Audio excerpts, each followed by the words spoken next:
Baiklah ibu-ibu KPM PKH, sekarang saya akan membentuk kelompok ya. Ada 2 kelompok, dalam satu kelompok terdiri dari 10 orang ya. Nah, buat apa dibentuk kelompok? Nanti kalau sudah ngumpul satu kelompok, kelompok pertama itu ya, tugasnya adalah sebentar.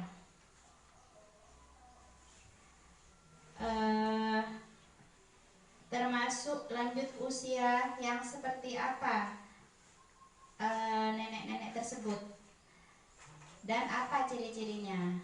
Nah, jadi kalau dalam kelompok ibu itu kan saya nanti pilih lansia, yang ada lansianya nanti saya pilih-pilih supaya ada di kelompok 1, kelompok 2. Nah, jadi yang termasuk KPM lansia itu dia itu termasuk lansia yang seperti apa dan ciri-cirinya itu seperti apa, seperti itu ya. Itu ya, nanti pengkategorian lansia kelompok 1 ya Bu? Iya, kelompok 1. Terus kelompok 2, nah tugasnya apakah nenek tersebut mengalami kekerasan? Jika iya, kekerasan apa yang dilakukan oleh anak atau keluarganya? Paham ya? Iya ya Bu. Nah, kalau sudah paham, saya akan kasih waktu berapa? Cukup ya 5 menit ya? Iya. Nah, untuk waktu 5 menit itu ya untuk berdiskusi ya. Saya persilahkan nanti setelah 5 menit saya akan tanyakan hasil dari diskusi ibu-ibu ya. Iya Bu. Ya udah silakan. Gimana ibu-ibu, sudah selesai ya diskusinya? Iya Bu. Nah, sekarang silakan sampaikan hasil diskusi dari kelompok masing-masing ya. Pertama dari kelompok 1, silakan Ibu Weni mewakili ya. Iya. Cukup di sini ya Bu? Iya, iya. Ya, ada apa? Dari hasil diskusi kami di kelompok 1, jadi macam-macam lansia itu di sini ada yang mandiri Bu. Mandiri dalam artian lansia tersebut apa ya? Tidak tergantung pada anak-anaknya. Jadi dia masih bisa bekerja, senang bekerja, terus senang membantu, juga senang berkomunikasi dengan keluarga yang lain itu Bu. Jadi tidak mengurung diri di dalam rumah seperti itu. Ada juga yang sudah bingung atau sudah suka lupa, ada yang suka menyendiri Bu. Terus ada juga yang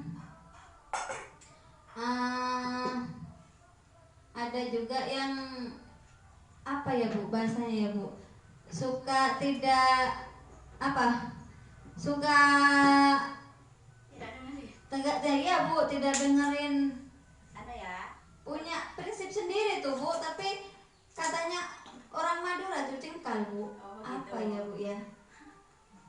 Ya seperti itu Bu hasil diskusi kami. Jadi macam-macam dalam keluarga yang punya lansia, dan memang lansia itu harus kita benar-benar bisa merawat lansia itu dengan sabar seperti itu Bu. Ya. Sudah, terima kasih Bu.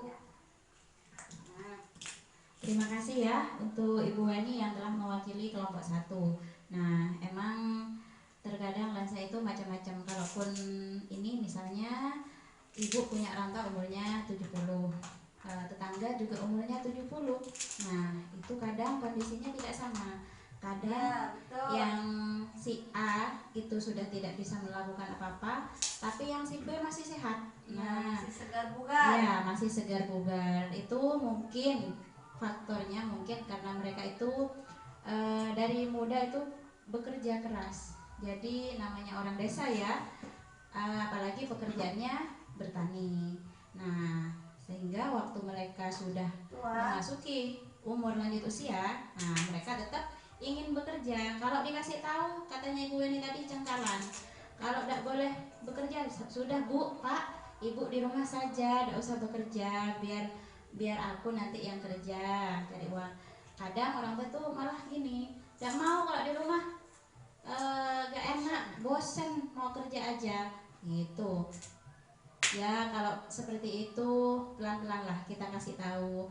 Kalau masih sehat nggak apa-apa, mendingan yang agak susah sudah kondisinya iya kurang kondisinya sehat. kurang sehat, sakit-sakitan, ada lansia yang seperti itu. Tapi dia kalau sudah mendingan apa namanya kerja, lagi. iya kerja lagi. Nah itu yang kita harus ekstra apa ya, Perhatian. hati-hati, perhatian ya, seperti itu ya. Selanjutnya perwakilan dari kelompok 2, silakan Ibu Siti Aisyah. Hasil diskusi kelompok 2 itu Bu, ada yang barusan bilang ada yang mengalami kekerasan. Cuman kekerasannya itu Bu bukan kekerasan fisik, tapi kekerasan mungkin kekerasan mental kekerasan apa itu namanya Bu? Pokoknya apa sering dibentak-bentak sama anaknya.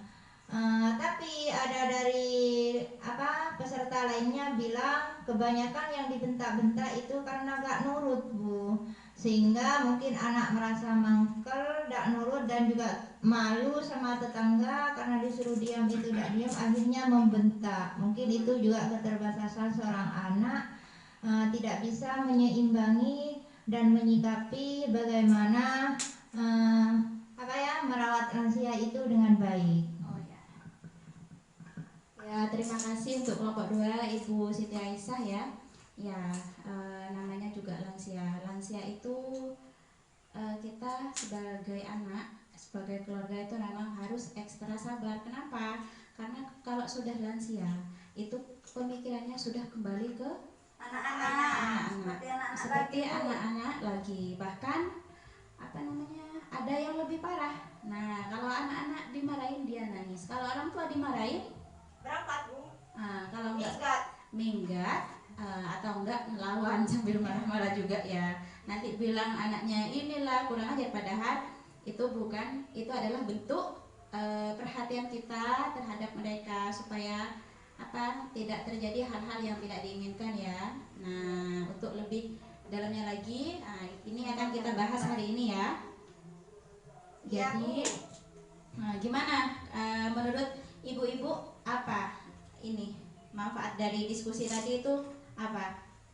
Banyak mengetahui baik dari tipe lansia atau apa yang harus dikerjakan sebagai anak dalam menyikapi lansia Bu. Oh ya, ya itu sudah bagus ya. Terima kasih ya Ibu Siti Aisyah. Nah selanjutnya, jadi gambaran lansia itu yang sudah mengalami keterbatasan, kadang-kadang berada di dalam situasi yang kurang nyaman karena hak-haknya dilanggar oleh orang-orang yang kurang menyadari keterbatasan dan kebutuhan lansia. Nah ini tidak boleh ya ibu-ibu ya. Iya Bu. Nah baik, ini silakan di sini ya ada flip chart 9 kekerasan dan penelantaran terhadap lansia. Nah, apa yang dimaksud dengan kekerasan? Ada yang tahu nggak? Kekerasan pada lansia mungkin tidak hanya berupa kekerasan fisik Bu, bisa dari kata-kata, bisa juga dari finansial. Ya benar ya Ibu Weni, terima kasih. Jadi kekerasan itu ada jika lansia mengalami hal-hal yang merugikan dirinya, termasuk hal-hal yang membahayakan lansia baik secara fisik maupun psikis. Nah, itu yang disebut kekerasan di sini. Apa saja? Nah, macam-macam ya kekerasan itu. Ada kekerasan fisik. Apa Bu kekerasan fisik? Nah, kekerasan fisik adalah kekerasan yang dilakukan sehingga menyebabkan rasa sakit, luka, cacat atau penyakit ya benar. Contohnya itu mendorong, mencubit. Ibu pernah nggak? KPM PKH pernah nggak seperti itu sama orang tua? Seperti itu enggak Bu. Nah jangan sampai kalau ya. tidak menyediakan makan minuman kadang karena ada kadang iya Bu, tapi enggak terus menerus seperti itu. Gitu. Nggak pernah Bu melihat kalau sampai dipukul. Nggak, iya, naudzubillah ya, karena mereka itu adalah orang yang tua. sering terjadi itu yang kedua nanti Bu, itu yang kata-kata. Yang kata-kata ini ya. Oh ya. yang verbal ya. Oh, Ya. ya alhamdulillah kalau masih dan semoga bisa menjaga ya, kita itu jangan sampai lah menyakiti, mendorong, mencubit, memukul, janganlah. Mereka itu adalah orang tua kita yang telah melahirkan ya.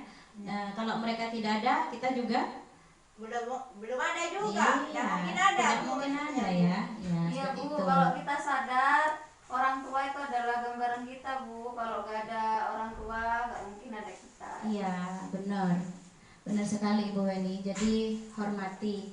Kalaupun orang tua itu kadang menyebarkan, tetap kita itu sebagai anak harus menghormati. Ya. Selanjutnya di sini ada kekerasan verbal atau kata-kata. Kekerasan verbal adalah tindakan menggunakan kata-kata yang seringkali menyakitkan. Misalnya menyebut nama saja.